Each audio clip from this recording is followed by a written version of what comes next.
નમસ્કાર. જામનગરથી દ્વારિકા જવાના રસ્તે હું છોટીના ઘરે આવી છું.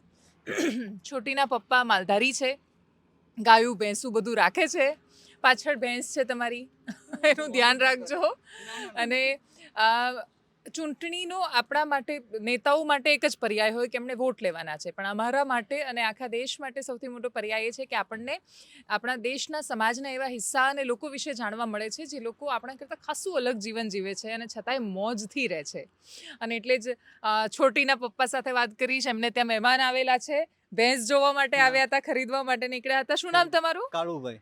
કાળુભાઈ, તમે ક્યાંના છો? મૂળ મૂળ જામનગર, અમરેલીની બાજુમાં. અમરેલી. અમરેલીની બાજુમાં અચ્છા. જામનગર છે. અમે પેટના ધંધા માટે 10 વર્ષથી અહીંયા આવીએ એવા છીએ, દ્વારકા જિલ્લામાં હા. ભેંસું વેચવા માટે. બરોબર. એટલે ભેંસું વેચવા માટે? હા, વેચવા ધંધો લેવજસનો કરવા માટે અહીંયા આ આવ્યા છીએ. તમારું લેવેચનો ધંધો હા, છે? લેવજસનો ધંધો છે બેન. અને જ્યાં સુધી ના વેચાય ત્યાં સુધી રાખીને દોવાની? દોઈ બધી દૂધ દોવાનું. દોઈને દૂધ ભરી એવી છે બેન, એવું અચ્છા. છે. તો ધંધો કેવો ચાલે છે? છેક ઠાલા હમણાં હું ગરાકી ડીમ છે, બધા માણસ ખેતીમાં ને એવા બધામાં પડી ગયા એટલે વાર લાગી જાય. બરાબર. બરોબર. તમે ભેંસું જોવા નીકળ્યા છો? હા, અમે એમને ભેંસું લેવી જોવા છે. હમ. ભેંસું લેવા માટે જ નીકળ્યા હતા. અચ્છા. શું નામ તમારું? રાજુભાઈ રાજુભાઈ, ક્યાંના છો? ભણગોર, લાલપુર તાલુકો, લાલપુર. જિલ્લો જામનગર. હમ. અને તમારું નામ? પ્રતાપભાઈ, પ્રતાપભાઈ, તમે ક્યાંના? જામનગર જિલ્લો, વાવ બિરાજા. અચ્છા. તો જોઈ ભેંસ? હા, ભેંસ જોઈ હો. ભેંસ કેટલા નહીં હોય આમ નોર્મલી? એવી ભેંસ, 80,000 લાખ. 2 લાખ ભેહું નો કોઈ માપ ના હોય. ઓહો. 2.5 લાખ. 2-2.5 લાખની હા, હોય? હા, ભેંની કિંમત તો હોય ને. તો આ આટલી મોટી મોટી ભેંસો છે નહીં અહીંયા તો? આમાં એનું કારણ છે બેન, જે વસ્તુ ગમે ને હા. એના ભાવ ના હોય. હમ. પછી પૈસા અહીં ન તો- જોવાનું હોય. કોઈ બી વસ્તુ આપણે ગમતી હોય તો પછી એમાં કાંઈ ભાવ ના જાણવાનું હોય.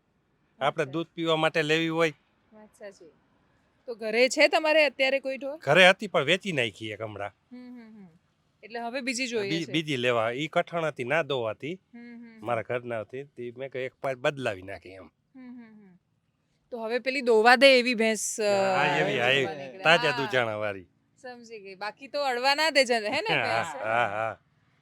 તો હવે તમે શોધી રહ્યા છો? બધે જશો હા, હજી? શોધી રહ્યા. પાણી ગોતી જ ભેંસો છે. બધે જોઈને અહીંયા બધે બેઠા. અચ્છા, એટલે બધે જોશે હા, પછી બધે નક્કી મગજ- કરશો. પછી નક્કી કરશે, પછી નક્કી પોતે કરશે. લેવાની. પછી નક્કી આપણને કરશે. મગજમાં બેસે ઈ લેવાની. હા, વાત સાચી. અને એ જોવાનું કે પેલી મારે નહીં દોવા જાય ત્યારે. મારે નહીં, કેટલું દૂધ છે, કેટલા લીટર છે, હું કાંઈ હા. ઈ માથે લીટર માથે ભાવ હોય આના પૈસા. બરાબર. તો તમે જે ગમે એ લેશો ને એનું વેચવા માટે તો નથી લઈ રહ્યા ને? ના, ખાવા માટે જ, ખાવા માટે. ખાવા માટે દૂધ? ખાવા માટે જો. ઓહો, એનું સરસ, કારણ સરસ. છે કે અમને ઘરના દૂધાણા વિના હાલે જ નહીં. હમ. ઘરના દૂધાણા હોય ને અમને 10 દી વયા જાય ને એટલે હાઈસ થઈ જાય કે એમ થાય કે 10 વરસ કાઢી નાખ્યા. તો અત્યારે તમને 10 વર્ષ લાગ્યા હા, હશે? 10 વરસ લાગે, લાગે હો. 10 વરસ લાગે. ચૂંટણીનું કેવું ચાલે છે તમારી બાજુ? ચૂંટણીનું તો બરોબર જ છે, આ મોદી સાહેબનું જ છે જ્યાં જોવે ત્યાં. સારું છે એમનું? ના ના, મોદી સાહેબમાં કાંઈ પૂનમબેનમાં કાંઈ જોવા પણ નથી.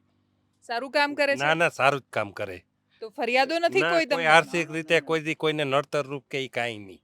અમારે મોદી સાહેબ જીવે પછી હા, ક્યાં મોદી વાત જ સાહેબ છે, હોય પછી જીવે ક્યાં ચાલે છે?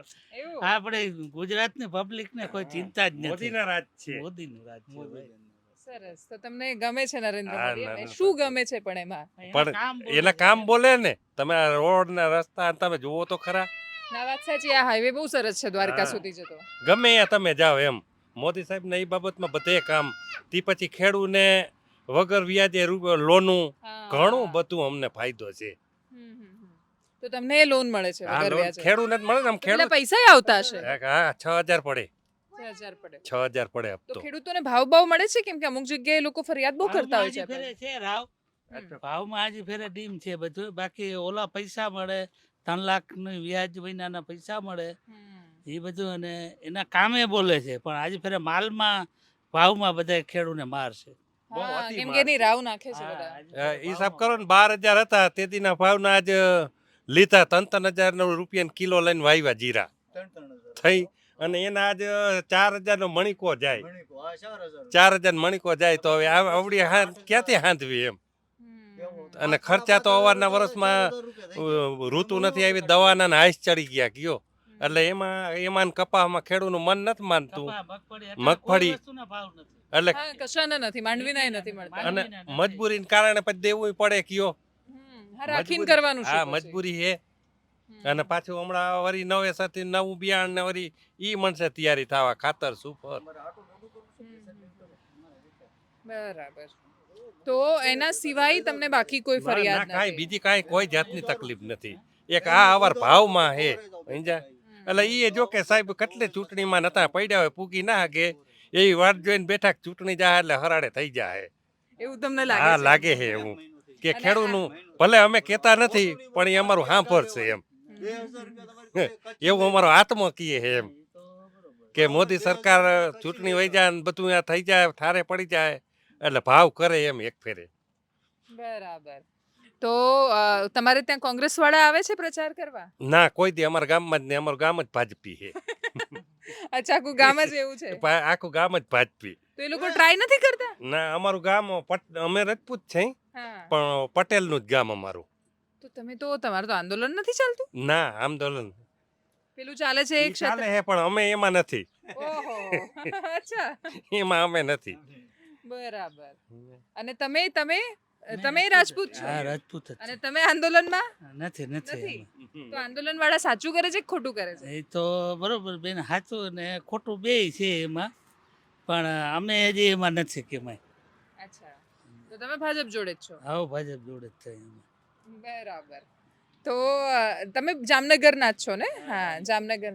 તો જામનગરથી આવેલા આ બે મહાનુભાવો છે જેમની સાથે આપણે વાત કરી. ખેડૂતો છે, એમની પાસે પોતાના મુદ્દાઓ છે, પણ ક્ષત્રિય સમાજના આંદોલનની એક તસવીર આ પણ છે કે જેમાં એક હિસ્સો સમાજની સાથે છે તો એક હિસ્સો પક્ષની સાથે વળગેલો છે. અને કદાચ આના કારણે જ ભારતીય જનતા પાર્ટીને વિશ્વાસ છે પોતાના નિર્ણય પર. નમસ્કાર.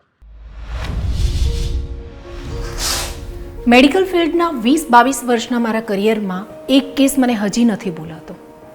શાંતાબેન કરીને એક બા મારા ત્યાં મોતિયાનું ચેકઅપ કરાવવા આવ્યા. મેં કહ્યું, બા 2-3 મહિનાથી હેરાન થાવ છો તો વહેલા કેમ ના આવ્યા? એમને કહ્યું, ગામડેથી શહેરમાં આવવાનું અને એમાંય દવાખાનાના ખર્ચા અમને કેમ પોસાય બેટા? હું એકલી નહોતી જેને થયું કે આવું કેમ.